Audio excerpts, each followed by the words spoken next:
एक महत्त्वाची बातमी आपण पाहूया तर सोशल मीडियावरून होणारी बदनामी प्रकरण तर फडणवीस सरकार कायद्यात बदल करणार आहे। पोलीस महासंचालक सदानंद दातेंच्या अध्यक्षतेखाली समिती गठीत करणार। मुख्यमंत्री देवेंद्र फडणवीसांकडून आता शासन निर्णय जारी करण्यात आलाय। कायद्यात काही बदल करण्यासाठी समिती गठीत करण्यात येणार आहे। 5 सदस्यीय समितीने अहवाल व शिफारस पुढील 3 महिन्यात सादर करण्याचे आदेश मुख्यमंत्र्यांनी दिले। तर सोशल मीडियावरून होणाऱ्या बदनामीला चाप लावण्यासाठी हे महत्त्वाचं पाऊल मुख्यमंत्री देवेंद्र फडणवीसांनी उचलले आहे।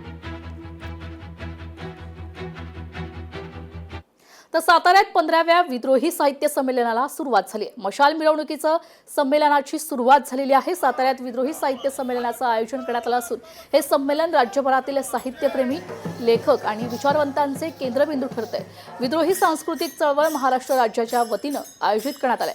या संमेलनाचे अध्यक्ष म्हणून ज्येष्ठ विचारवंत डॉक्टर आह साळुंके तर स्वागताध्यक्ष म्हणून डॉक्टर भारत पाठणकर यांची नियुक्ती करण्यात आली आहे। आज का दिन ये न केवल इस विद्रोही साहित्य सांस्कृतिक सम्मेलन के लिए एक नया दिन है, परंतु मेरे लिए भी एक ऐतिहासिक दिन है। मैं झारखंड के जहां आदिवासियों की काफ़ी संख्या है, जनसंख्या में दूसरे प्रदेशों से काफ़ी ज़्यादा है, वहाँ से आकर इस क्रांति की भूमि में आकर इस सम्मेलन में भाग ले सकती हूँ। ये अपने में एक संबंधों को जोड़ने का एक विषय मैं बहुत धन्यवाद देना चाहती हूँ। हे साहित्य संस्कृती संमेलन विद्रोहीचं हे 15वं आहे। हे एका अर्थानं ऐतिहासिक संमेलन ठरणार आहे।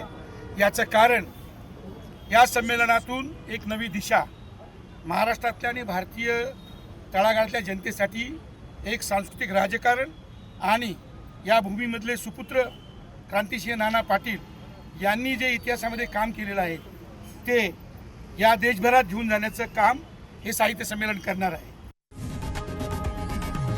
लोकशाही मराठी ऐका, पहा, जागरूक रहा।